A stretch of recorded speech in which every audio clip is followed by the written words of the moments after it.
Time travel यानी समय यात्रा ये साइंस की दुनिया की सबसे इंटरेस्टिंग और सबसे विवादास्पद टॉपिक्स में से एक है। टाइम ट्रैवल के ऊपर तो आपने बहुत सारे वीडियोस को देखा होगा, पर इस वीडियो में आपको टाइम ट्रैवल के बारे में सब कुछ पता चलने वाला है। इस वीडियो को देखने के बाद श्योरली आपका टाइम ट्रैवल का कॉन्सेप्ट पूरी तरह से क्लियर हो जाएगा। So let's explore time travel. इसके पहले जो मैंने टाइम ट्रैवल के ऊपर वीडियो बनाया था उसमें मैंने बस इंट्रोडक्शन दिया था कि टाइम ट्रैवल होता क्या है। इस वीडियो में मैं आपको टाइम ट्रैवल के बारे में और भी बहुत सारे इंटरेस्टिंग इंफॉर्मेशन देना चाहता हूँ। ज्यादातर लोगों का ये मानना है कि टाइम ट्रैवल यानी समय यात्रा एक ट्रू कॉन्सेप्ट नहीं है, ये तो बस साइंस फिक्शन है।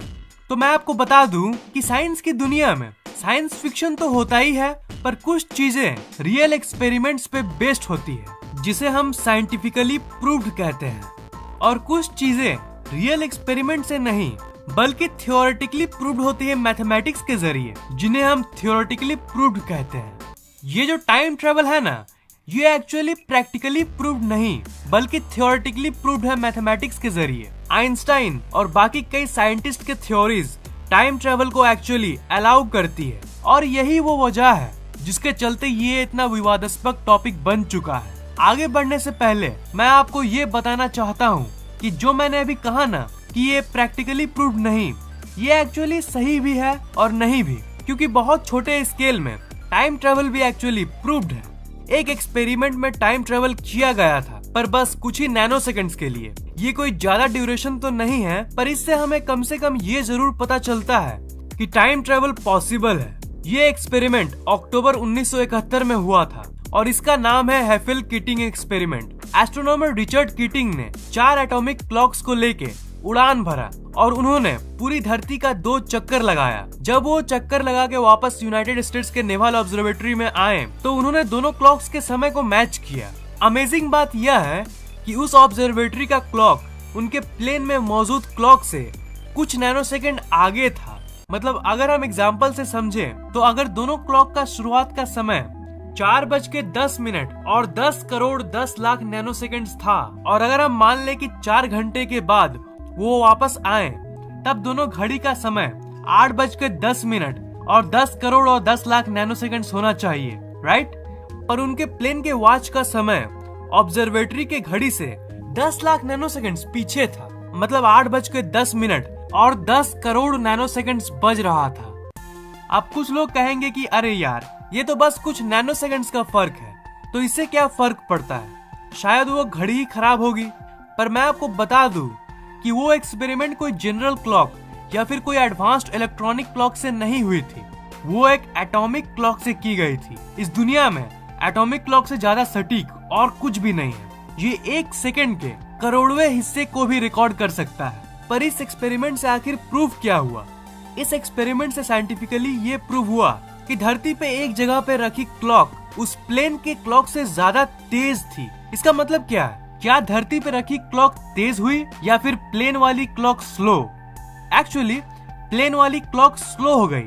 और इन टर्न इसका मतलब क्या है? इसका मतलब ये है कि कोई भी चीज जितनी तेज चलेगी उसकी समय की रफ्तार उतनी कम होगी। ये इतिहास का एकमात्र प्रूव्ड एक्सपेरिमेंट है जो समय यात्रा को प्रूव करता है। ये एक ऑफिशियल एक्सपेरिमेंट है, न कि कोई रहस्यमय mystery time machine and all that. धरती पे रखी हुई क्लॉक तो एक जगह थी और वो प्लेन की क्लॉक करीब 900 किलोमीटर पर आवर पे ट्रैवल कर रही थी। इसका मतलब ये है कि चलती हुई किसी भी चीज के लिए समय स्लो चलता है उसके मुकाबले जो चीज एक जगह पे रेस्ट की स्टेट में है। तो इसका मतलब यह है कि अगर हम डीपली देखें तो हमें ये पता चलता है कि जब आप किसी बस या कार में ट्रैवल करते हो ना, तब आपका टाइम स्लो हो जाता है उसके मुकाबले जब आप अपने घर में बैठे रहते हो। जी हाँ, ये सुनने में तो आपको थोड़ा अजीब लगेगा, पर ये सच है। मिली सेकंड्स के करोड़ों हिस्से का फर्क तो जरूर पड़ता है। तो अगर हम लोग फ्यूचर में टाइम ट्रेवल करना चाहते हैं तो इस मेथड का यूज किया जा सकता है। पर मिली सेकंड्स फ्यूचर में जाके हम लोग क्या करेंगे, इज़न्ट इट? तो मान लीजिए कि आपको 5 साल फ्यूचर में जाने का मन है, तो इसके लिए आपको बहुत बहुत तेजी से ट्रैवल करना होगा। और बिल्कुल एग्जैक्टली यही बात महान साइंटिस्ट स्टीफन हॉकिंग ने बताया था। ज्यादातर टाइम ट्रेवल के सोर्सेस में आपको ये पता चल जाएगा कि हाँ, अगर आप लाइट की स्पीड से ट्रेवल करोगे तो आप टाइम ट्रेवल कर लोगे, पर कोई ये नहीं बताता कि आखिर कैसे। इसके पीछे की पूरी लॉजिक मैंने आपको बता दिया है, और इसलिए ये कहा जाता है कि आप लाइट की स्पीड पे ट्रेवल करोगे तो आप टाइम ट्रेवल कर लोगे। होता ये है ना कि जब आप लाइट की स्पीड पे ट्रेवल करोगे तो आपके लिए समय बहुत स्लो हो जाएगा उसके कंपैरिजन में जो धरती पे है। अगर आप किसी स्पेसशिप में लाइट की स्पीड के करीब या फिर लाइट की स्पीड पे ही ट्रेवल करोगे तो आप टाइम ट्रेवल कर लोगे। उतनी स्पीड वाली किसी स्पेसशिप में अगर आप 3 साल ट्रेवल करके वापस धरती पे आओगे तो आपको ये पता चलेगा कि धरती पे 900 साल बीत गए हैं, क्योंकि आपके लिए तो टाइम स्लो हो जाती है पर बाकी दुनिया के लिए नहीं। इसलिए आपके लिए वो कम समय होगा पर दुनिया के लिए नॉर्मल समय। अब बहुत लोग कहेंगे कि अरे यार, ऐसे ही बता दिया कि अगर 3 साल ट्रेवल करोगे तो 900 साल पार हो जाएंगे, इसका कोई परफेक्ट रेशियो होगा ना? तो जी हाँ, इसका रेशियो है और आप इसे विकिपीडिया की ऑफिशियल पेज पे पढ़ सकते हो। तो जैसा कि मैंने कहा, स्पेसशिप के अंदर की टाइम स्लो हो जाएगी धरती के कंपैरिजन में, और इसलिए धरती पे टाइम बहुत जल्दी जल्दी पार होगा, पर आपके लिए नहीं। आप तो आराम से अपने स्पेसशिप में ट्रेवल कर रहे होंगे और जब आप वापस आओगे तो बहुत साल बीत चुके होंगे। तो इसी तरह आप भविष्य में ट्रैवल कर सकते हो। इसकी एक लिमिटेशन ये है कि आप वापस नहीं आ सकोगे। अगर इस मेथड से आप भविष्य में चल गए तब आपको हमेशा वहीं रहना होगा। तो यही है भविष्य में जाने की साइंस। पर ये मेथड प्रैक्टिकल क्यों नहीं है, थियोरेटिकल क्यों है? ये इसलिए क्योंकि ये तो ऑब्वियस बात है कि लाइट की स्पीड में चलने वाली ट्रेन बनाना बिल्कुल भी प्रैक्टिकल नहीं है। क्योंकि अगर हम लोगों ने ऐसी मशीन बना भी ली तो इसे कोई ऐसी पावर की सोर्स नहीं दे सकेंगे जिसे ये ऑपरेट कर सके। तो इसलिए हम ये कह सकते हैं कि time travel to future impossible तो नहीं पर प्रैक्टिकल भी नहीं है। चलो, हमने तो time travel into the future की बात कर ली, अब थोड़ा सा time travel into the past यानी अतीत में जाने की बात कर लेते हैं। देखो, अतीत में आप किसी लाइट की स्पीड जैसी कोई तरीके से नहीं जा सकते। पास्ट में जाना ये तो फ्यूचर में जाने से भी ज्यादा विवादास्पद है। एक पैराडॉक्स यानी एक विरोधाभास के चलते, जिसका नाम है द ग्रैंडफादर पैराडॉक्स। ये एक बहुत ही फेमस पैराडॉक्स है। ये पैराडॉक्स ये कहती है कि मान लीजिए कि आप किसी भी तरह समय यात्रा करके पास्ट में चले गए और आपने अपने दादाजी को मार दिया, तो आप इस समय कैसे रहोगे? मेरा मतलब, जब आपने अपने दादाजी को मार दिया है तब तो आपके दादाजी ही नहीं रहे, तो आपका जन्म कैसे हुआ? आप तो पैदा ही नहीं हुए, तो उन्हें मारा किसने? ये तो बिल्कुल ही नॉनसेंस बात हो गई। ये एक सुपर कंफ्यूजिंग प्रॉब्लम है जिसका कोई उत्तर नहीं है।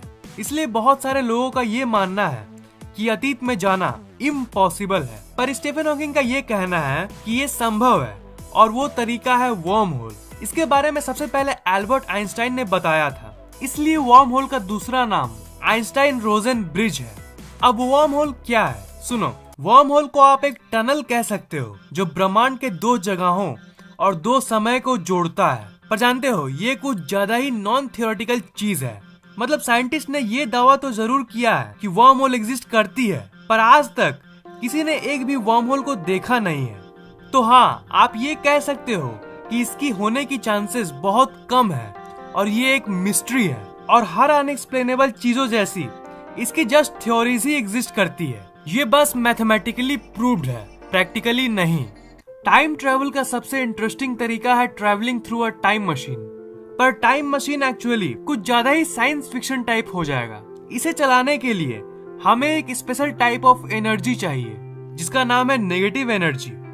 और नेगेटिव एनर्जी भी एक थ्योरेटिकल कॉन्सेप्ट है जो हर टिपिकल मिस्टीरियस चीजों की तरह सिर्फ मैथमेटिकली प्रूव्ड है।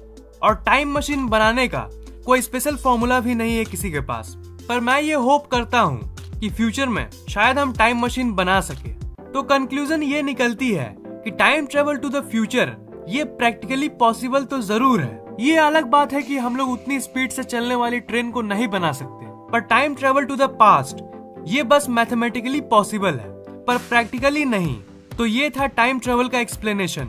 मैं आपसे ये पूछना चाहता हूँ कि मान लीजिए कि एक ऐसी ही मशीन बन गई, तो क्या आप पास्ट में जाके किसी गलती को सही करना चाहोगे या फिर भविष्य में जाना चाहोगे? नीचे कमेंट करना मत भूलना। इस वीडियो को लाइक, कमेंट और शेयर कीजिए ताकि ये नॉलेज दूसरों तक पहुंच सके। और इस चैनल को सब्सक्राइब करना मत भूलिएगा क्योंकि मैं ऐसे इंटरेस्टिंग वीडियोस हर 2 दिन के बाद अपलोड करता रहता हूँ। सब्सक्राइब करने के बाद आप सब्सक्राइब बटन के बगल वाले घंटे को जरूर दबाइएगा ताकि मेरे वीडियोस आप तक सबसे पहले पहुँचे। आप फैक्टेक के ऑफिशियल फेसबुक पेज को लाइक, ट्विटर और गूगल प्लस को फॉलो जरूर कीजिए ताकि हम लोग आपस में हमेशा कनेक्टेड रहे। लिंक्स मैंने डिस्क्रिप्शन में दे दिया है।